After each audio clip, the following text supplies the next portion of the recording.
Hey guys, this is the homework video for pre-AP homework number 5.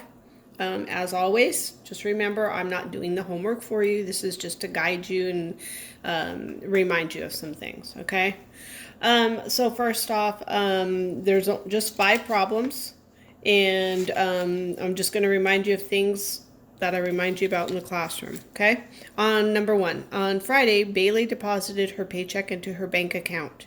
Bailey made a transaction of $350 and opened a new savings account with the $350. Her bank offers a 2.6% simple interest rate.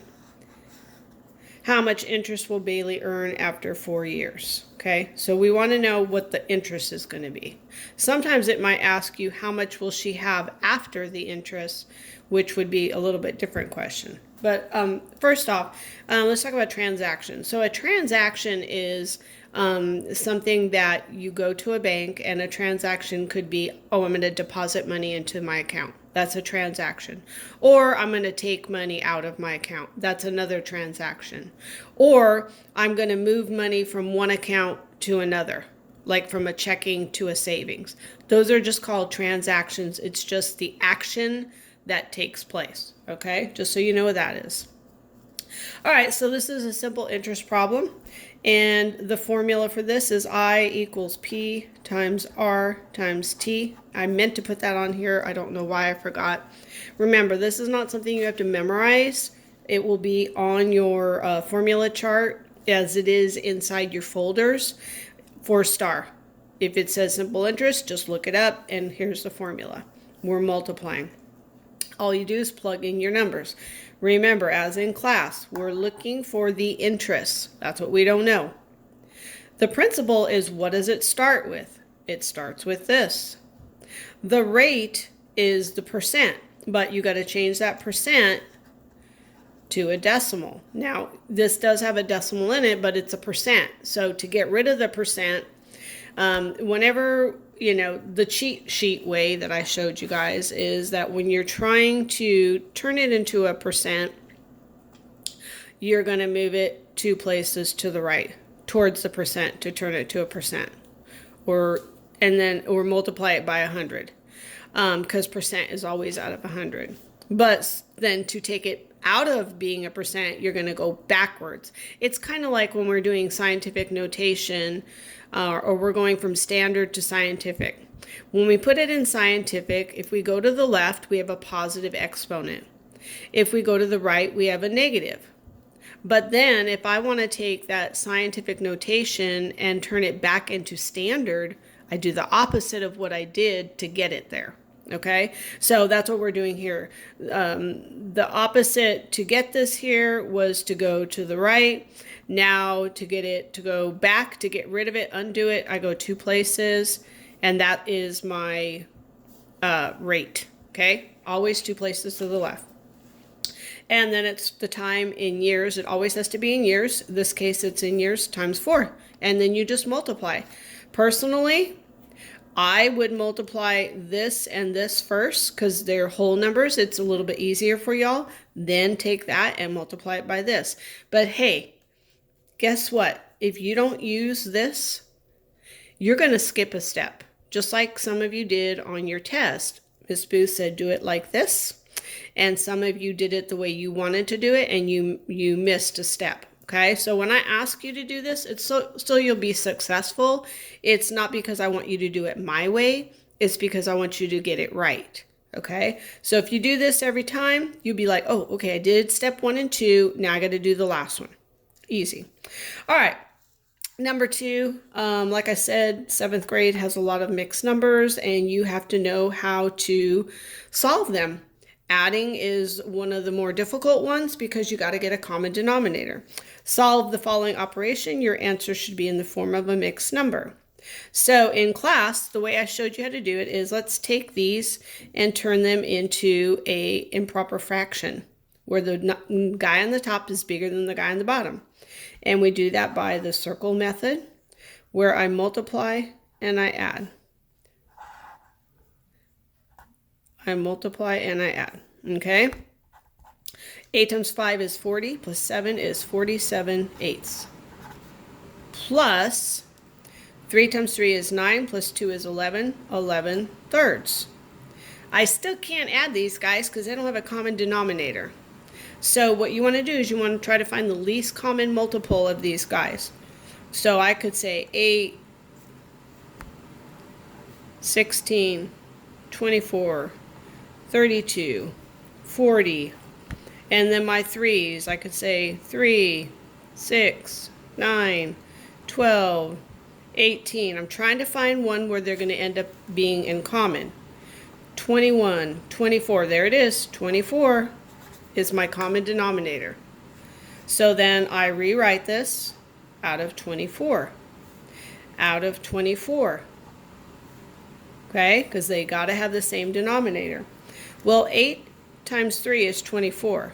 Whatever I do to the bottom, I do to the top. So that would be times 3. 3 times 8 is 24. Whatever I do to the bottom, I got to do to the top. Once you multiply that, you put it here, you put it here, you add it, and you get your answer. When you're done, you're going to have to turn it into a mixed number, okay? Which is like this, which means you're going to have to divide. Top dog in the house. And by now, you should all know how to do that. Okay, number 3 has 2 parts. It doesn't say it, but there's 2 different questions. All right, which number makes the following expression true? Okay, so it has to fit whatever this is saying, the constraints are saying. It's saying that my x, one of these guys, has to be greater than negative 1.5, but it also has to be less than 20%. Okay? So as we did this in the class before, you need to turn all these into decimals. I know 20% is 0.20. So what I would do is I would say negative 1.5 is less than, and then I'm going to put over here 0.20. Then I'm going to try each one of these guys in here. Instead of x, I'm going to put this. So I'm going to try this first one, negative 2. So this one says negative 2 is greater than negative 1.5.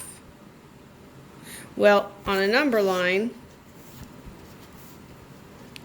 as we move away to the left of 0, our numbers look like they're getting bigger, but they're actually getting smaller.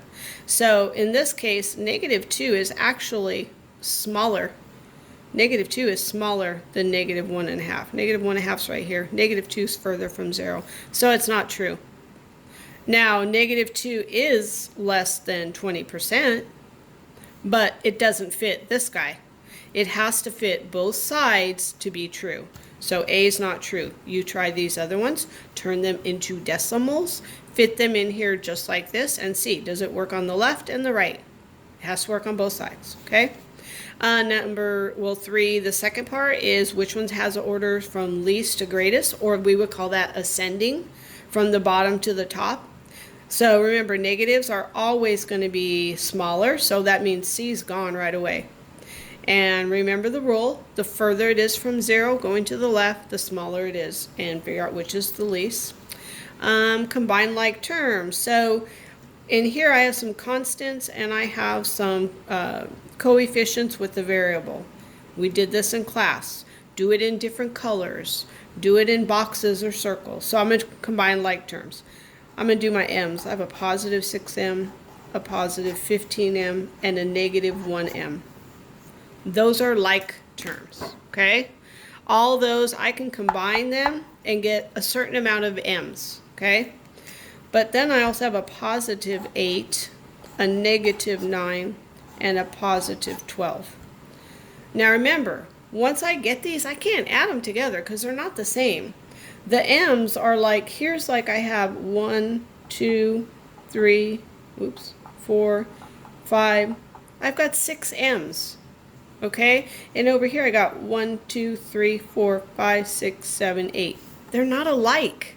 I can't add them together. Now I can add all my m's together and get a certain amount of m's, and then I can add all my constants that have no variable with, I can add them together. But then when that's done, I can't combine them because these and these don't go together. Okay? Be careful on that. And finally, number 5. So this is the real numbers, where real numbers is all numbers. We have natural, whole, integers, and rational. And remember, irrational is over here by itself. Okay? These numbers don't go over here. These guys, they're irrational and nobody wants to hang out with them. Classify the following numbers by writing the Venn diagram in the right place. Now, some of these will go in maybe more than one place. Okay? For instance, I know 0 is not natural. There are no 0 on my fingers. But 0 is whole, 0 is an integer, and 0 is rational. Okay? It's not irrational. So, see what I mean? They can go all different places. Where does pi go? You should know where pi goes. Square root of 100. Perfect squares. Where do they go? You have to simplify this. Just because it's a square root doesn't mean it's going to be irrational or rational. What does it equal? What is it equal to? Okay? And put them in the right place. Wherever they go. All the places they go. Okay. That's it. Good luck. Turn it in by Friday at the latest.